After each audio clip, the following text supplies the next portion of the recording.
간혹 성도들 중에 구원이라고 하는 것에 대한 개념을 굉장히 소극적으로 가지고 계신 분들이 있습니다. 예를 든다면 이 질문을 이렇게 하는 거예요. 구원이 왜 필요합니까? 라고 물어보면 말이죠. 굉장히 소극적으로 가지고 계신 분들은 이 구원의 필요성을 복하고 연결합니다. 복받기 위해서 또는 천국에 가기 위해서 이런 식의 개념을 갖고 있습니다. 근데 기독교 구원 안에는 복이 있습니다. 네. 그리고 천국도 있습니다. 당연히 복도 있고 천국도 있는데 구원의 핵심이 복과 천국이냐라고 물어본다면 당연히 아닙니다.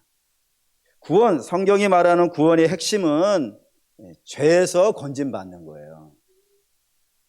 간혹 이런 질문을 받습니다. 죄가 무엇입니까? 저는 죄를 지은 것이 없는데요 라고 물어보시는데 그런 질문을 하시는 이유는 당연합니다. 그런 질문을 하실 수 있습니다. 그런 질문을 하는 이유는 법정에서 쓰는 죄라는 개념과 교회에서 쓰는 죄에 대한 개념을 오해하고 있기 때문에, 섞여 있기 때문에 그래요. 예를 들어 법정에서 죄라고 부를 때는 무엇을 죄라고 부르냐면 범법 행위를 죄라고 그럽니다.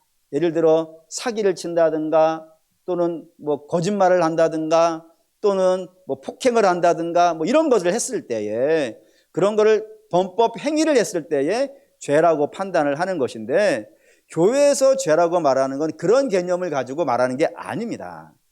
교회에서 죄를 말하는 그 죄는 하나님과의 단절이에요.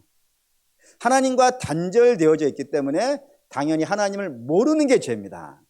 또 하나님과 단절되어져 있기 때문에 하나님을 부인하고 조롱하는 것 역시 죄가 됩니다.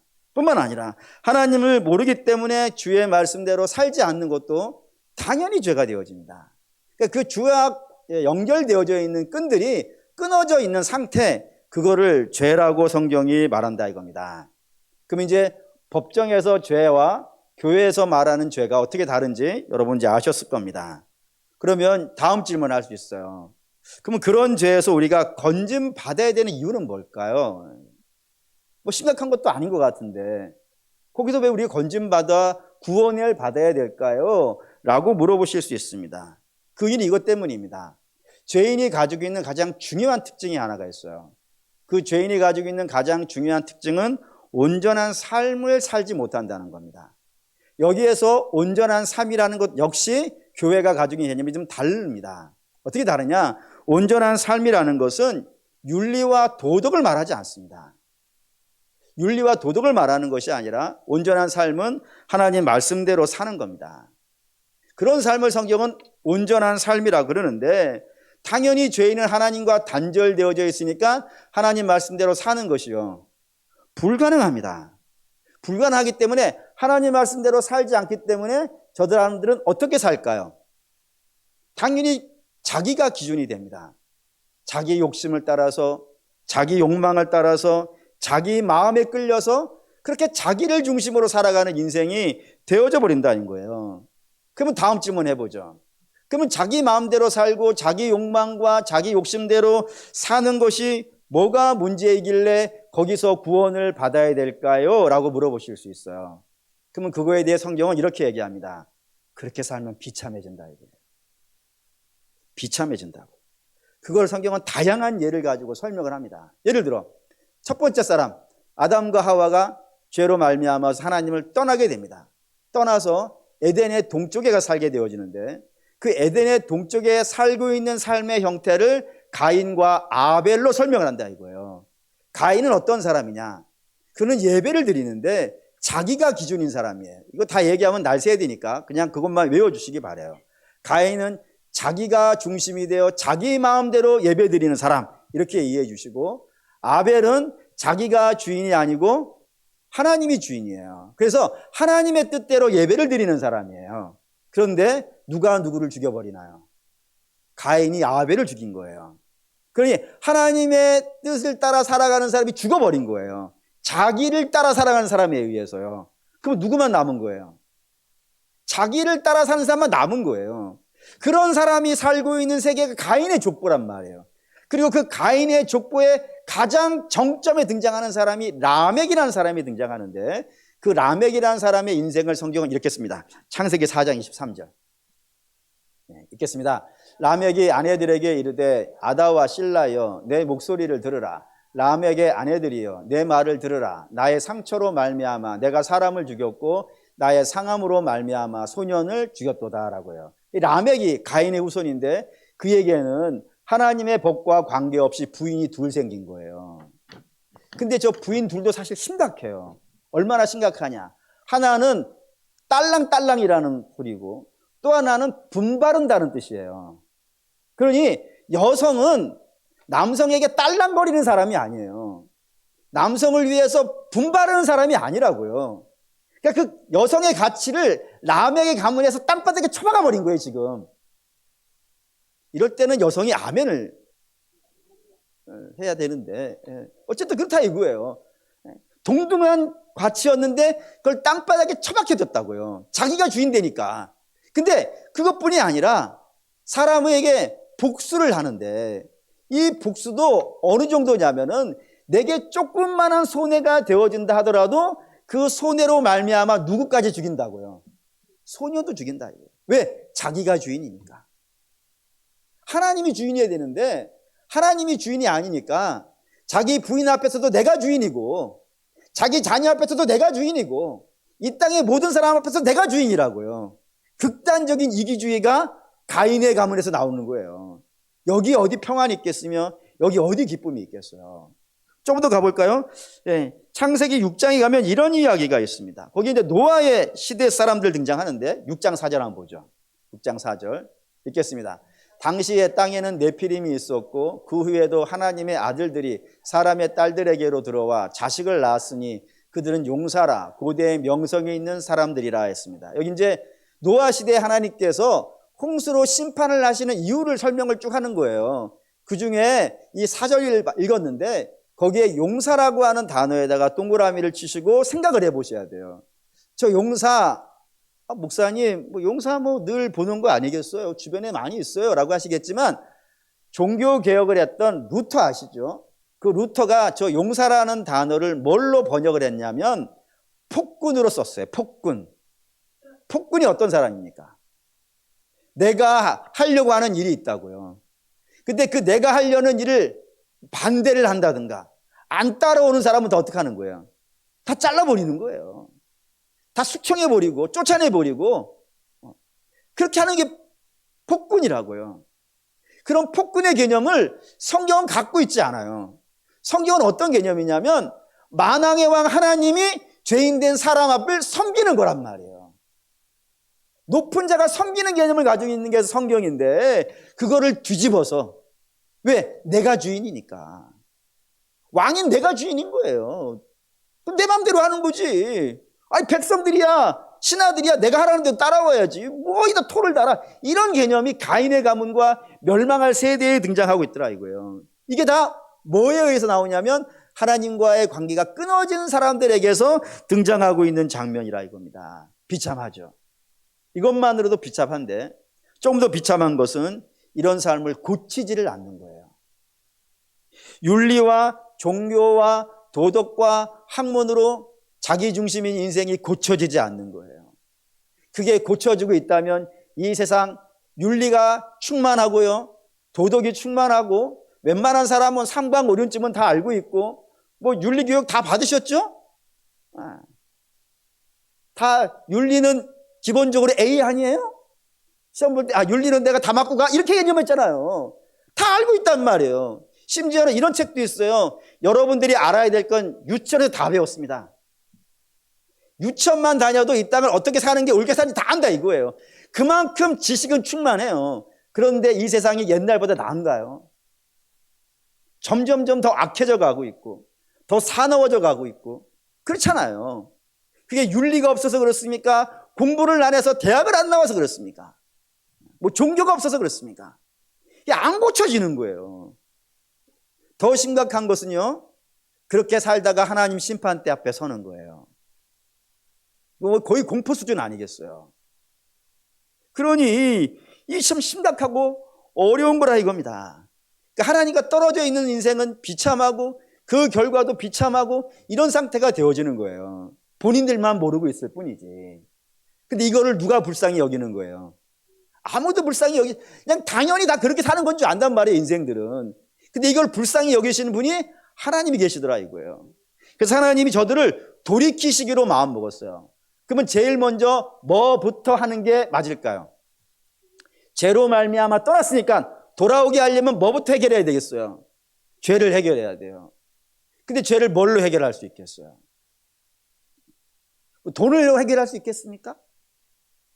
뭐 공덕을 세우는 걸로 해결이 되겠습니까? 이게 안 되는 거예요. 왜냐하면 주께서 처음에 죄로 말미암아 사람을 떠나게 될 때 그들에게 선포한 게 있어요. 그게 뭐냐면은 죄의 삭은 뭐라고요? 사망이라고. 그러니까 죄의 값은 사망을 내놔야 된다 이거예요. 근데 그건 자기 죄 문제이고 온 인류의 죄를 담당하려면은 자기 죄 감당하는 것, 자기 목숨 갖고 해결될 문제가 아니란 말이에요. 그래서 누가 목숨을 내놓는 거예요? 예수님이 내놓는 거예요. 무죄한 자의 피만이 죄를 사할 수 있는데 무죄한 자의 피만이 온전히 사할 수 있으니 하나님께서 이 땅에 육신의 몸을 입고 오셔서 자기의 피를 내놓고 자기의 목숨을 내놓고 그 죄에 빠진 자들을 어떻게 했다고요? 건져냈다는 겁니다. 그러니 성도는 어떤 사람이냐면 그 죄에서부터 건짐받은 사람이에요. 거듭난 사람? 내가 돌을 닦아서 거듭나는 게 아니에요. 주께서 아들의 피로 그 죄를 씻어준 사람? 거듭난 사람이에요. 그러니까 기독교는 뭐를 만들길 원하는 거예요? 이 거듭난 사람을 만들길 원해요. 그러니까 죄가 있을 때는 자기를 중심에 살았단 말이에요. 자기 마음대로 살았다고요. 이걸 고치지 않는다고요. 근데 이렇게 살아서는 망한다 이겁니다. 그래서 주께서 저들의 죄를 씻음으로 이제는 어떠한 인생이 되라고요? 하나님을 중심으로 살아가는 인생이 되라. 유별을 하시기 위해서. 왜? 그것만이 하나님의 영광의 길에 도달하게 되니까. 그거를 하시기 위해서 아들을 죽여서 구원해 내신 거라 이겁니다. 이게 복음이에요. 이 복음의 배경을 갖고 있는 것이 오늘 이 야고보서입니다. 1장 1절 보시죠. 1장 1절 읽겠습니다. 하나님과 주 예수 그리스도의 종 야고보는 흩어져 있는 12지파에게 문안하노라. 여기 흩어져 있는 12지파라고 했는데 이 흩어져 있는 12지파라고 불리는 사람들은 구약에 나오는 이스라엘이 아닙니다. 예수로 말미암아 구원받은 사람들. 비록 지금 고난과 어려움 속에 있지만 예수로 말미암아 구원받은 사람들에게 이 편지를 쓴 겁니다. 쓰면서 저들에게 요구하는 거예요. 너희가 비록 힘들고 어려운 인생에 있는 건 사실이지만 너희는 어떤 사람이라고요? 구원받은 사람 아니냐. 그러니 너희는 옛날의 그 삶을 자기 중심에 있는 인생을 살면 안 된다. 너희 이제 어떻게 살아야 된다. 하나님 말씀대로 살아야 된다. 이 얘기를 하고 싶단 말이에요. 이 얘기를 하고 싶다 이거예요. 그래야 복을 받게 되어지니까. 이거를 구체적인 예로 좀 들어볼게요. 가장 대표적인 예 두 가지만 들어봅시다. 하나는 믿음의 선배 중에 최고의 선배가 누구죠? 믿음의 조상이라고 불리는 아브라함이에요. 아브라함이 하나님을 만나기 전에 그가 어떻게 살았을까요? 여호수아 24장 2절 보죠. 여호수아 24장 2절 읽겠습니다. 여호수아가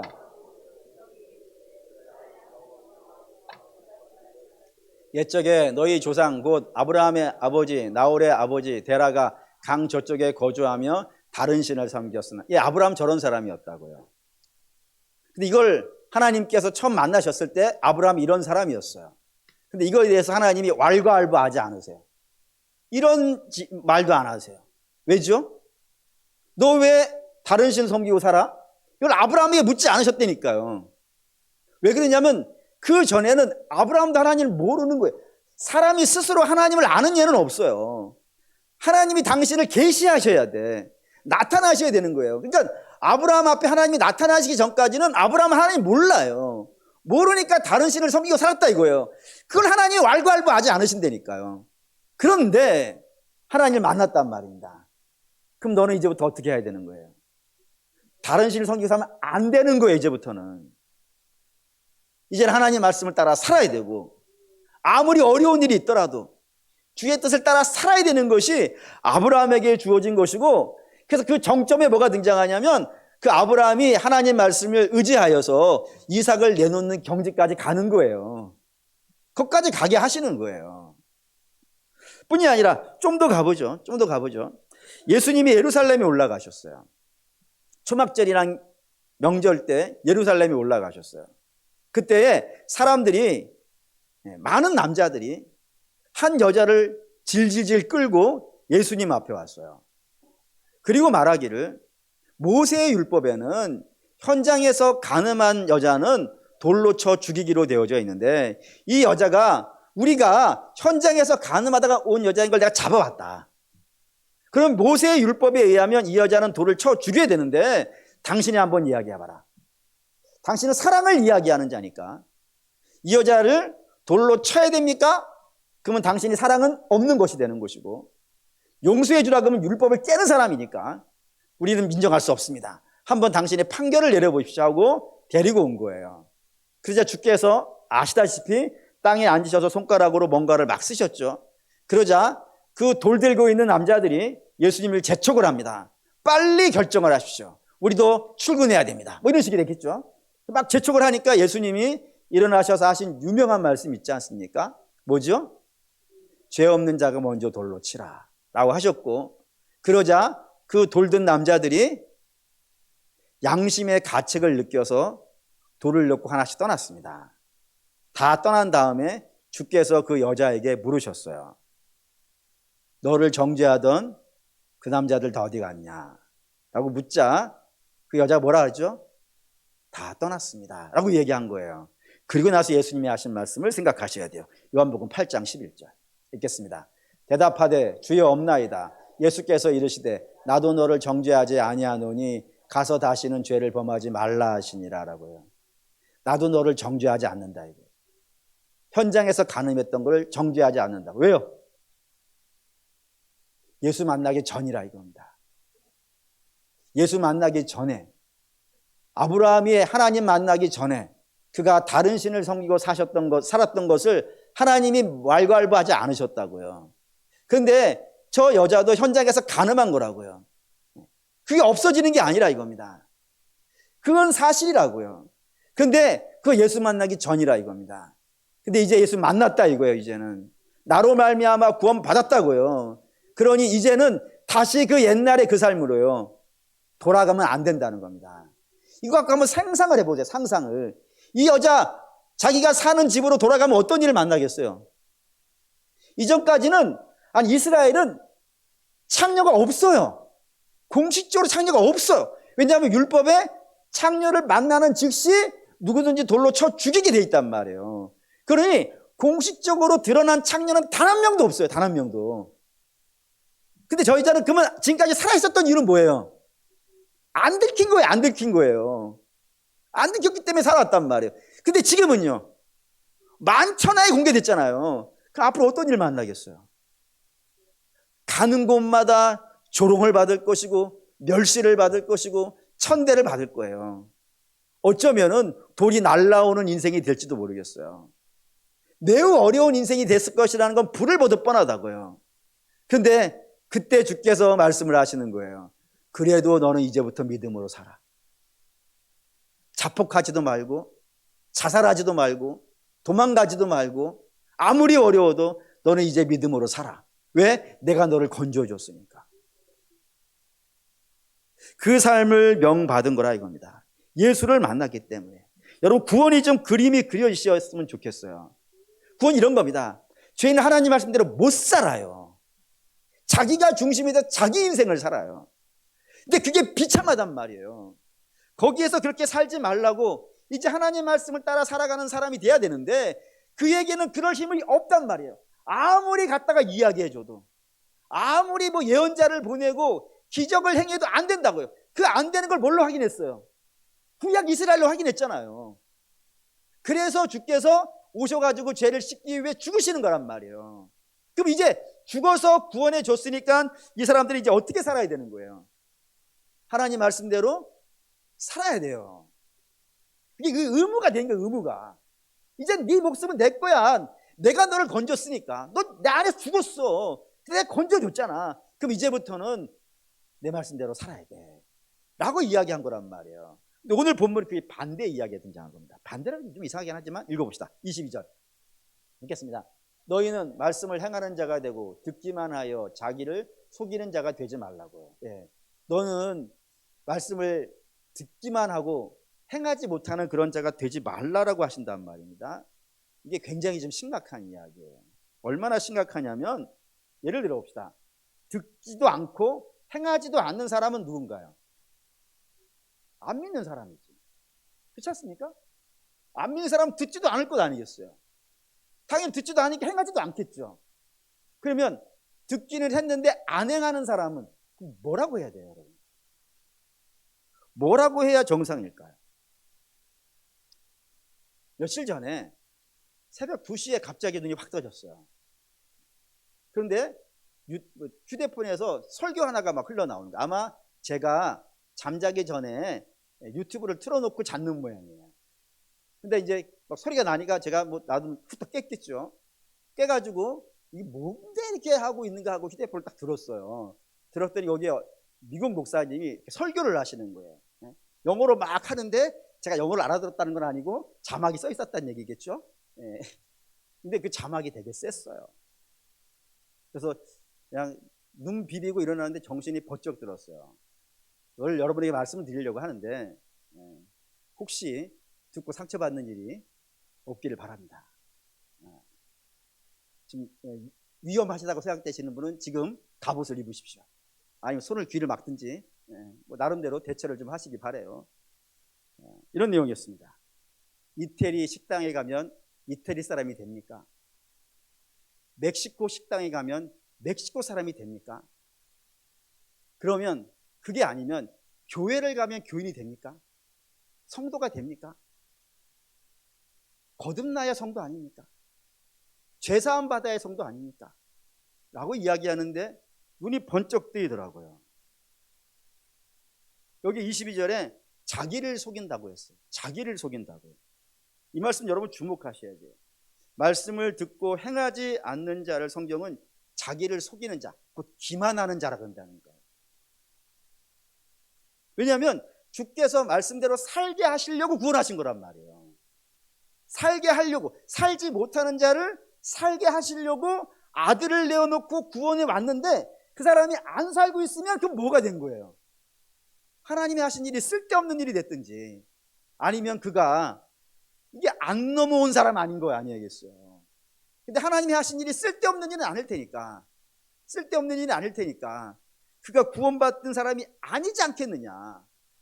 구원받았지 않았는데 구원받았다고 자기를 속이고 있는 거 아니냐 라고 이거 이야기하고 있는 거란 말이에요. 논리를 그렇게 짜고 있다고요. 근데 여러분 이 말씀을 읽으면서 이게 이 시대의 조국교회에 문제가 생긴 것이 이것 때문이 아니겠는가라는 생각이 부쩍 들었다고 합니다. 구원받았다고 자부한단 말이에요. 그런데 말씀대로 살지는 않는 겁니다. 그러면 목사는 성도에게 뭐라고 해야 되겠어요? 그것 잘못됐습니다. 그건 구원받은 자가 할 일이 아닙니다. 하나님이 진노하실 일이고 그건 구원이 아닙니다 라고 이야기를 해야 되는데 이걸 얘기를 못하는 거예요. 뭐 당연히 이유는 뭐 저도 마찬가지겠지만 그런 이야기 들으면 성도들이 기분 나빠할 것이고 그러면 교회에서 떨어져 나갈까 봐 무섭죠. 왜냐하면 교회는 많으니까, 좋은 얘기 해주는 교회는 많으니까 떨어져 나갈 것이 겁나죠. 사실 저도 겁이 나요. 이거를 써놓고 내가 설교를 할까 말까 고민도 했으니까. 고민도 했어요. 사실 뭐 여러분들이 여기에 있어주는 것만 해도 내가 저 고마워요 여러분. 그런데 이런 얘기 해가지고 여러분 마음이 어렵게 하고 그러면 될까 생각이 들어서 고민도 했지만 결심을 한 배경이 하나가 있어요. 뭐냐면 예를 하나 들게요. 학교 선생님이 학생들 데리고 모의고사를 보는 거예요. 문제는 이거였습니다. 1 더하기 1은 얼마인가? 그때 아이가 몰라가지고 3이라고 썼어요. 선생님이 어떻게 되겠어요? 그러면 쫙 그거해줘. 아닌가요? 쫙 그거해줘. 근데 선생님이 얘가 빵점 맞으면 얼마나 마음이 아플까. 그럼 막 위로해주자 해가지고 동그라미를 쳐준 거예요. 그러면 그 아이는 앞으로 계속 1 더하기는 뭐예요? 3이에요. 그러다가 대학 시험 보게 됐어요. 그때 1 더하기 1 문제가 나왔어요. 용기 있게 내가 옛날에 배웠어. 우리 선생님이 1 더하기 1은 3이라고 했어. 틀리단 말 안 했어. 해가지고 3이라고 썼어요. 어떤 일이 벌어지겠어요? 대학 못 가는 거지. 그러면 그런 선생님은 우리가 뭐라 그러겠어요? 나쁜 사람, 한 아이의 인생을 망쳤어요. 이렇게 말해야 되는 것 아니겠습니까? 선생님은 그게 되는데 목사는 왜 안 될까요? 여러분, 그거 틀렸습니다. 성도는 그렇게 하면 안 됩니다. 성도가 아닌 겁니다. 그거는. 이렇게 얘기해야 내가 이게 잘못됐구나, 이렇게 하면 안 되는구나 해가지고 돌이켜가지고 정상적인 길을 가지 않겠어요. 근데 그 얘기를 아무도 안 하는 거예요. 교회에서 신앙생활과 밖에 나가 신앙생활이 분리되어지면 안 됩니다. 여러분, 그건 성도가 아닙니다 라고 이야기를 해야 밖에 나가서도 믿음으로 살 텐데, 그걸 얘기를 안 하니까 교회에서 이렇게 하고 그냥 교회만 다니면 돼, 천국 가는데 지장 없어, 열매는 없는데, 믿음의 증거도 없고 변화도 없는데 그냥 나는 교회 가서 예배를 드렸어, 나는 그럼 천국 가라고 이런 확신을 갖고 있는 것을 성경은 뭐라 그런다고요? 기만이라 그런단 말이에요. 지금 굉장히 어려운 말이에요. 지금 그 기만이라. 아니, 목사 네가 기만하고 있는 거예요, 성도들을. 사도 바울 이런 얘기를 했어요. 목사인데 더 가봅시다. 목사라는 이름으로 여러분 구원받을 것 같습니까? 그렇지 않습니다. 여러분, 사기꾼도 목사를 할 수 있어요. 그런 분들 주변에 많이 있는 거 보신 분들 계실지 모르겠어요. 사도 바울이 이런 얘기를 했어요. 내가 다른 사람에게 구원의 은혜를 끼치고 나는 하나님께 모른다 불려질까 나는 두렵다. 그러니까 여러분, 사도라는 직분을 가진 사람도 그렇다고요. 내가 사도라는 이름으로 구원받는 게 아니라니까. 구원받는 건 거듭나야 되는 것이고, 거듭난 자에게는 거듭난 자의 특징이 있는데 그 거듭난 자의 특징은 하나님 말씀을 따라 산다 이거예요. 그리고 그걸 못 살면요, 괴로운 거예요. 그게 옛날에는 그런 문제 가지고 안 괴로웠잖아요. 불신자였을 때는 하나님 말씀대로 안 사는 게 안 괴로웠어요. 그냥 당연히 다 그런 거였다니까요. 근데 지금은 그게 괴로운 거예요. 그래서 회개하게 되어지고 가슴 아파하게 되고 주님 용서해달라 그러고 다시 살림 달라고 하는 거 누구만 하는 거예요, 여러분? 성도가 하는 거란 말이에요. 근데 그걸 얘기를 안 하는 거예요. 근데 초대교회는 이 이야기를 되게 세게 했어요. 세게 한 거 봅시다. 요한계시록 3장 15절 읽겠습니다. 내가 내 행위를 아노니 내가 차지도 아니하고 뜨겁지도 아니하도다. 내가 차든지 뜨겁든지 하기를 원하노라라고요. 여기 뜨겁다는 것은 성도를 말하는 것이고 차다는 것은 불신자를 의미해요. 근데 성경이, 하나님이 우리에게 차든지 하라, 불신자가 되라, 이런 말을 하시진 않을 것 아니겠어요. 그럼 이게 무슨 의미가 되어지냐면은 불신자는 시작을 아예 안 한 사람이에요. 그래서 자기가 누군지를 알아요. 자기가 신자가 아니라는 걸 알아요. 안 했으니까 아예. 그렇기 때문에 그 사람은 다음에 내가 하지 못해 돌아올 수 있는 길이 있단 말이에요. 그런데 문제는 자기는 돌아왔다고 생각하는데 안 뜨거운 거예요. 미지근한 거예요. 그 사람은 나는 불신자는 아니야 라고 생각하는 거예요. 근데 주께서 그건 아니라는 겁니다. 그건 아니라고요. 그건 아니라고. 성도라면 뜨거워야지. 하나님 말씀대로 사는 역사가 있어야지.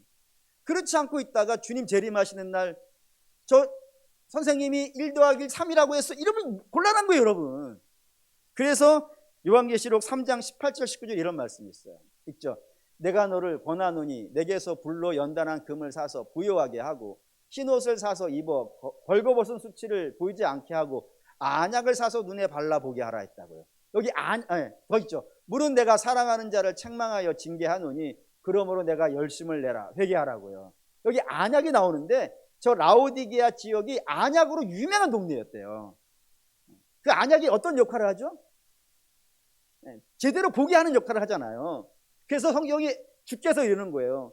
너가 육체의 눈만 좀 뜨지 말고 너의 실상을 좀 봐라. 너 어떤 모습이냐면은 스스로는 부자라고 이야기하지만 실제로는 너무 가난해. 예수를 믿는다고 하지만 그의 삶은 예수 안 믿는 것과 별반 다르지 않아.